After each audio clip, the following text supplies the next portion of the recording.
I took French in high school as well, and there was a show the other day, and there's this guy from Quebec who came up. He's like, "Ooh, I'm from Quebec. I speak French, the sexy language, right?" And I was like, I went back to him, and I'm like, you know what? I actually used to think French is a pretty sexy and sophisticated language until I learned the word for wand in French is Baguette Magique.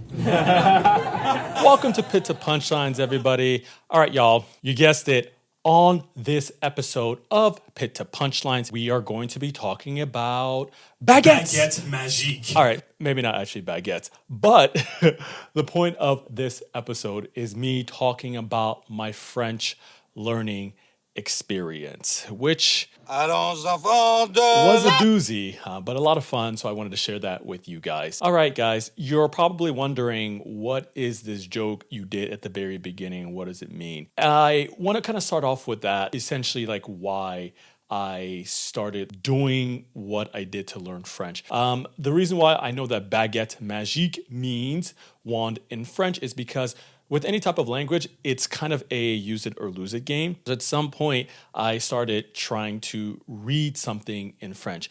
I initially started trying to learn, or rather listen to French news, which I was like, okay, this kind of sucks and it's boring. Or read it too, and it wasn't really that interesting. So I decided to maybe read something that I already read before that I was really interesting in. What did I read?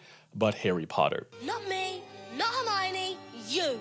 Like, I honestly still remember the first time that I read Harry Potter and the Sorcerer's Stone, which is the first book, obviously. And I read it and I burst into laughter because for English speakers like myself, the word baguette essentially just means baguettes, like the breadstick.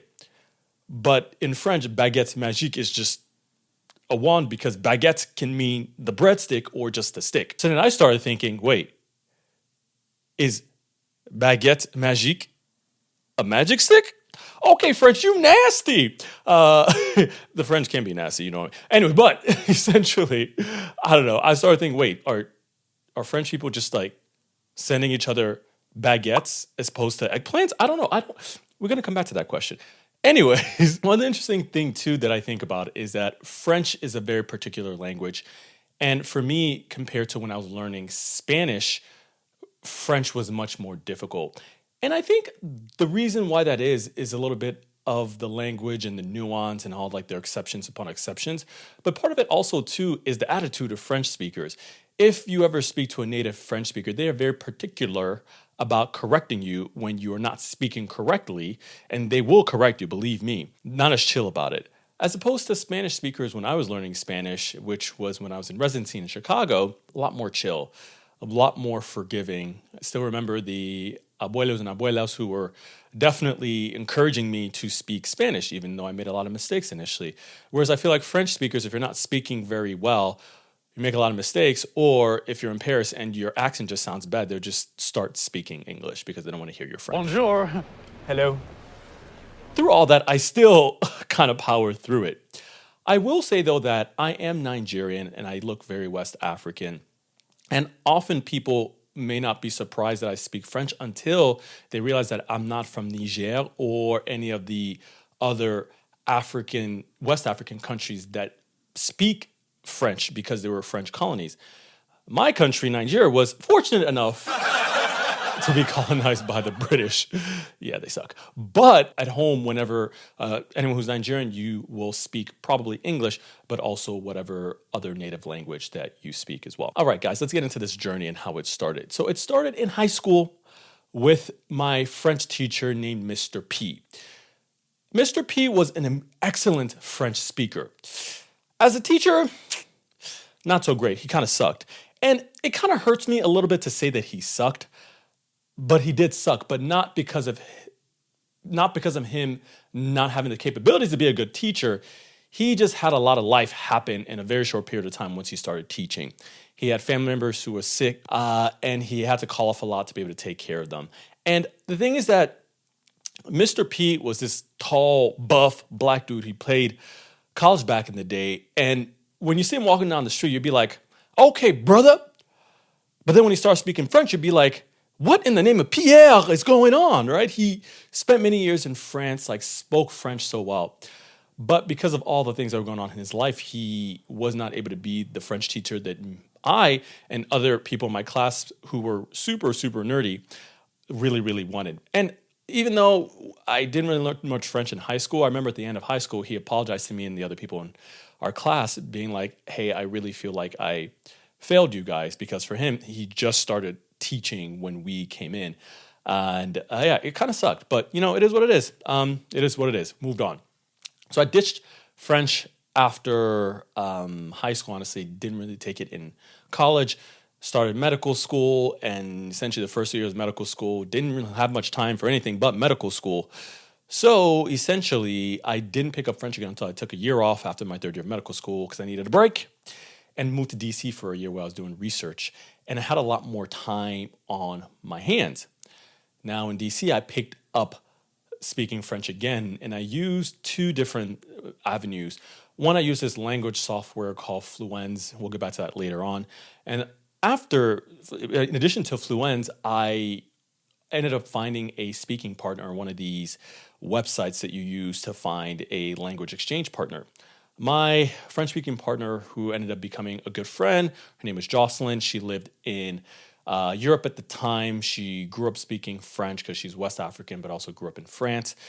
She was excellent. She was already a doctor at the time, whereas I was a medical student. She was trying to learn English because her and her husband would be moving to the US soon, and she was trying to get her English to be at a much more advanced level. So we did this exchange. We spoke every Sunday or every other Sunday.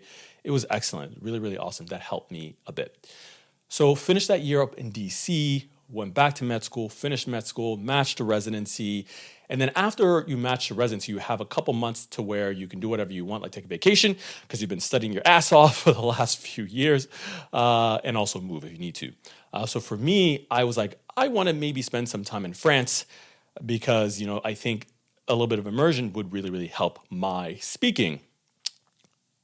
The thing is that I was super poor then. I was in medical school, so I was in a lot of debt, so making negative money. But I still wanted to do it, so I found the cheapest way as possible to go to France. So I went on this website called workaway.info.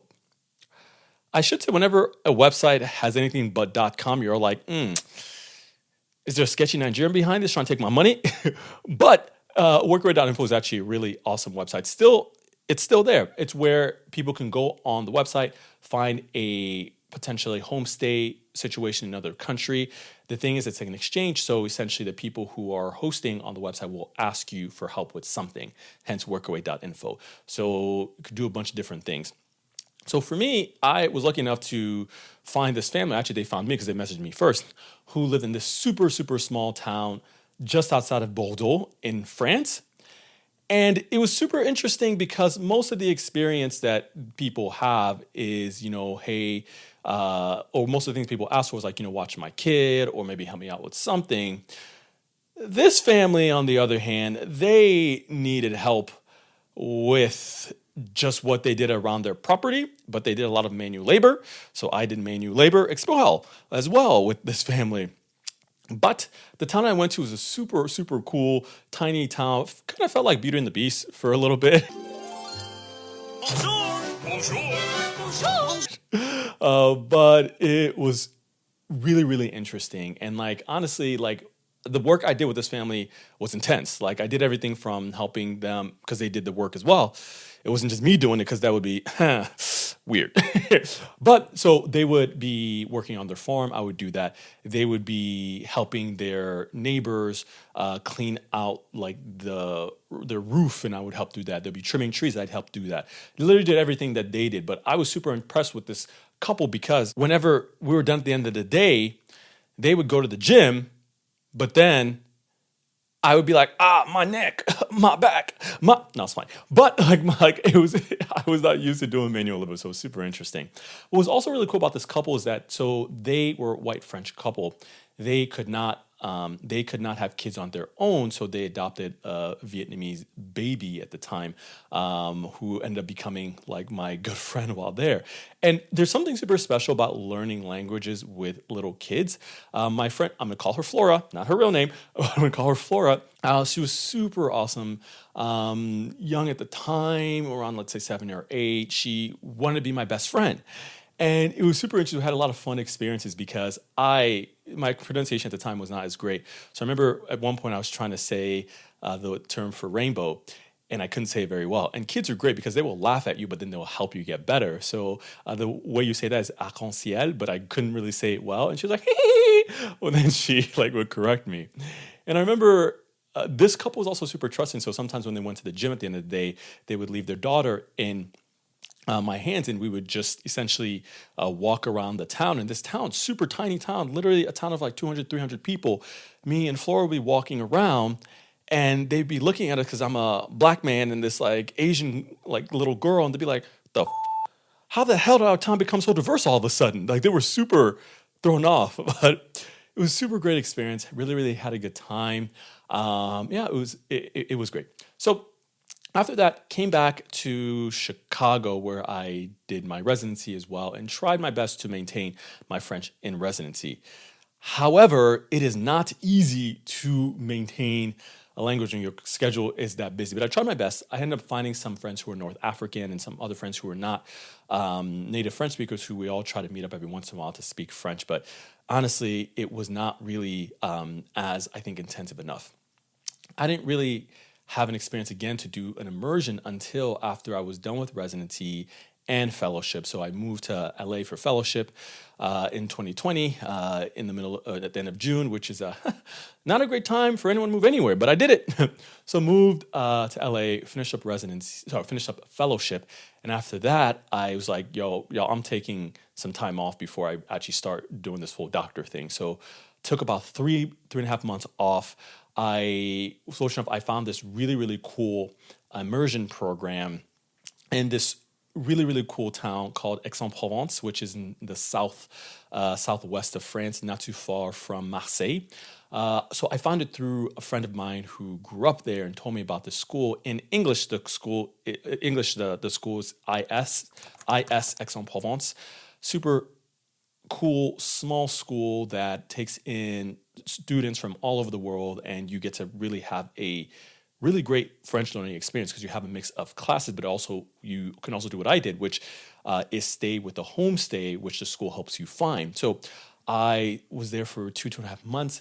I stayed with this really cool French woman who hosted a lot of students, spoke French every day in a town that was not Paris. And the reason why I mentioned that is because when you are learning French, you probably don't want to learn it in Paris because there are a lot of English speakers in Paris, as in a lot of French people in Paris can speak English well. However, if you go to a smaller town, they don't really rely on English very much. So you have to speak French.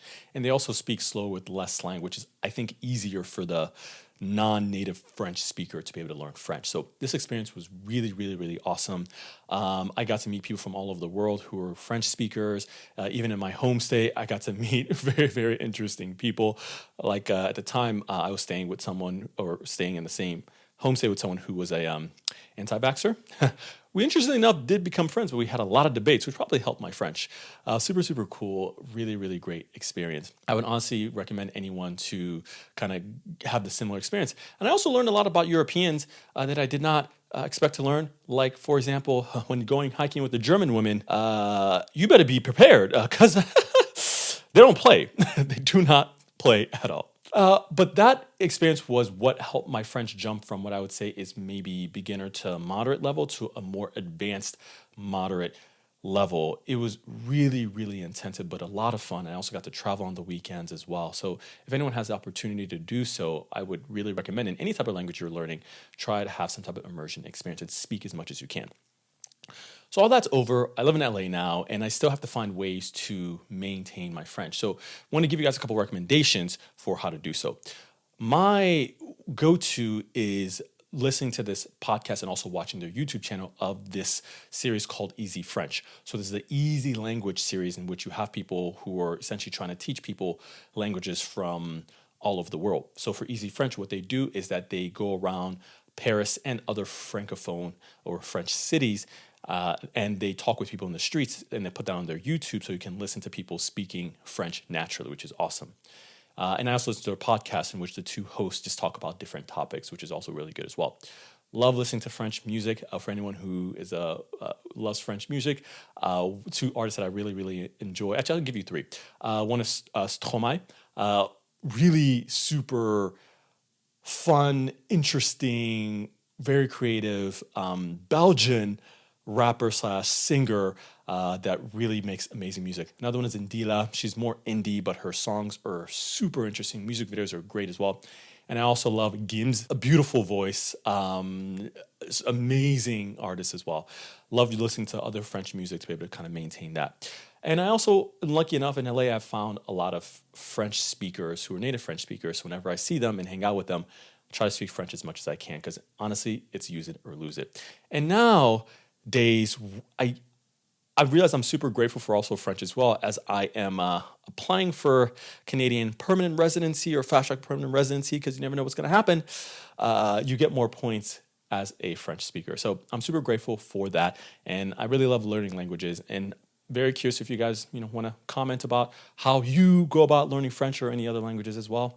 But until then, we will see you next time on Pit to Punchlines. Peace. Like French Harry Potter's like, it is moi, Harry Potter. I will destroy you with my Baguette Magique, right? And Voldemort's like, what?